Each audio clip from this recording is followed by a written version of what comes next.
सबसे पहली मांग है कि रामेश्वर गांव चौरा गांव से अलग किया, उसको निरस्त किया जाए। ये पहली मांग है हमारी, चौरा पूरे चौरा गांव की मांग है। और उसके बाद में चौरा ढाणी जो रेवेन्यू विलेज बन चुका है, उस चौरा ढाणी को ये करावड़ी में भेज रहे हैं। और करावड़ी के अंदर जो अंतिम शोर है अरनाए का, अरनाए के पड़ोसी वाले को करावड़ी भेज रहे हैं, जो किरूड़ी की सरहद के पड़ोस में है करावड़ी, वो 12 किलोमीटर दूर है।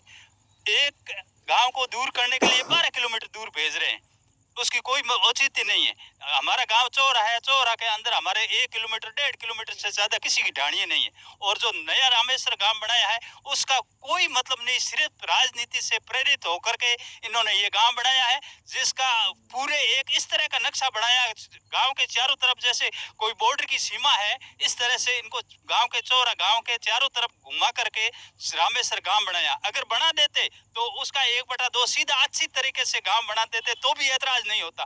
यानी उसमें किसी विशेष जाति या विशेष लोगों का ऐसा हो कि वो आजीवन और उनके बेटे पोते पड़पोते तक कि वहाँ के सरपंच या वहाँ के साम्राज्य उन्हीं का ही रहे, इस तरह से ये रामेश्वर गांव बनाया और उसको निरस्त होना ही चाहिए और करना ही चाहिए। ये हमारी सरकार से निवेदन है कि इसमें भेदभाव नहीं बरता जाए और गांव की पूरी समस्या को देखा जाए कि वास्तव में गांव के लोग हैं वो बड़े भारी परेशान हो रहे हैं, इसीलिए मूल गांव चौरा के अंदर सबको मिला दिया जाए।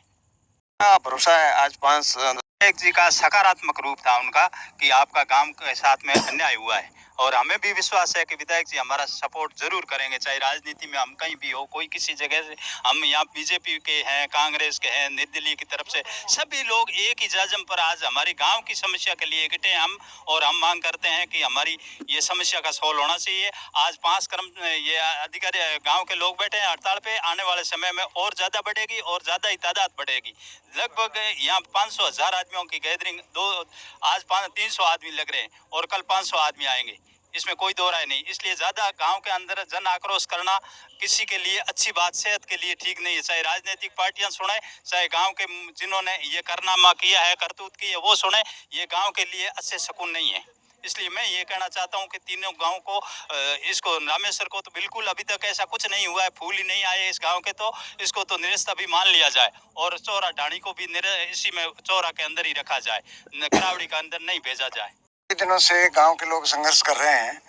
पहले ये बार अखबारों में आया कि चौरा गांव में एक राजेश्वर नगर अलग गांव बनाया जा रहा है और चौरा ढाणी को करावड़ी में डाला जा रहा है। उसके बाद में यहाँ उपखंड पे भी ज्ञापन दिए और जिला स्तर पर जाकर के भी ज्ञापन दिए। अब जो तारीख नजदीक आती जा रही है, लोगों को ये शंका है कि उसमें क्या प्रगति हुई। पिछले कई दिनों से हमने ज्ञापन दिए, उसकी क्या प्रोग्रेस हुई, उसकी जानकारी, और ये इस तरह का गांव के साथ में गलत ना हो। सबसे पहले हमारी मांग है कि राजेश्वर गांव जो नया निर्मित हुआ है उसको निरस्त किया जाए, और उसके निरस्त करने से हमारी सारी समस्याएं स्वतः ही हल हो जाती है। कि 2020 में हमारी जो पंचायतें थी, पंचायत में जो गांव जुड़े हुए थे, वो गांव यथावत रह जाते हैं 2020 की पोजीशन अगर बना दी जाए तो। और कुछ लोगों ने, हमारा सीधा आक्षेप है कि 1 नंबर में तो रामेश्वर नगर निरस्त किया जाए, दूसरे में चौरा ढाणी को करावड़ी में नहीं डाला जाए, और तीसरे में इस तरह के जो कूट रचित दस्तावेज तैयार करके और गांव को अलग थलग करने का जो प्रयास किया गया है वो भी बेनकाब होने चाहिए। जो भी उनमें इन्वॉल्व लोग हैं तो उनका खुलासा होना चाहिए कि कौन कौन लोग थे इस तरह को रातों रात में इस तरह का गांव बना दिया। हमने तो यहाँ तक भी सुना कि तहसील स्तर पर 40,000 रुपये लेकर के और कोई गांव बनाने को तैयार बैठे हैं। कौन लोग हैं, क्या हैं, ये सब जो खेल चल रहा है पर्दे के पीछे, ये बेनकाब होना चाहिए। और उस खेल के भेंट चढ़ गया हमारा चौरा गांव। पहले हमने कोई अच्छा करने के लिए गांव के प्रस्ताव दिए थे, 2 गांव बनाने के प्रस्ताव दिए थे, विश्वकर्मा और रामेश्वर नगर, पर विश्वकर्मा कहीं रहा और उसको सारा घालमेल करके एक रामेश्वर नगर में बनाने वाले शुरू कर दिया। ना सरपंच के ध्यान में लाया गया, ना पंचायत के ध्यान में लाया गया, और ना किसी प्रकार की सूचना पट पर उस तरह की बात रखी गई कि पंचायत हेडक्वार्टर पर ने ये प्रचारित किया है।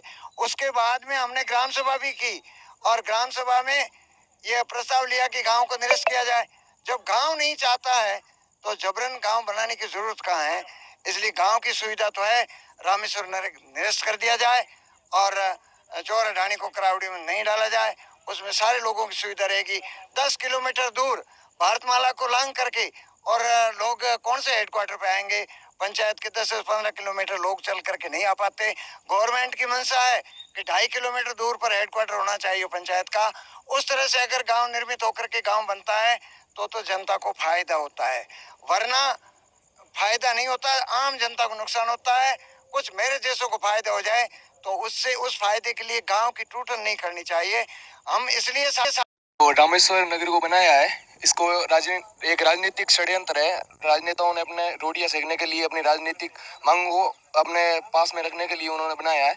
वो निरस्त होना चाहिए। और इनका जो ये सीमांकन हुआ है सर्पिलाकार में, तो इसलिए वो मूल रूप है चौरा के अंदर, उसमें जोड़ा जाए और चौरा ढाणी को भी मूल रूप चौरा के अंदर रखा जाए और रामेश्वर नगर को निरस्त किया जाए। तकलीफ आई, एक तो गांव बनाई रामेश्वर निरस्त करनो है, एक सोरा गांव हाकी रखनो है, एक ढाणी करावड़ी मेले वो नहीं मेलनी चाहिए, सोरा गांव में रखनी चाहिए। हमारे पूरी आपती है ये बात रही। आप नाम जाति रो मेघवाल गांव सोरा। हम थोड़ा थोड़ी वे कई थोड़ा थोड़ी आशा है कि ये नवो बनाई हुआ गाँव में कैंसल है 10 किलोमीटर दूरी है। और मारे न तो है सरो न है तला, कोई भी मारे कोई फायदो नहीं। या गाँव से रामेश्वर बनाई हुआ नष्ट करना चाहिए। हाँ सोरा में सोरा में रहना चाहिए। रामेश्वर को निरस्त करना, चौरा गांव को यथावत रखना, यही मांग है ना।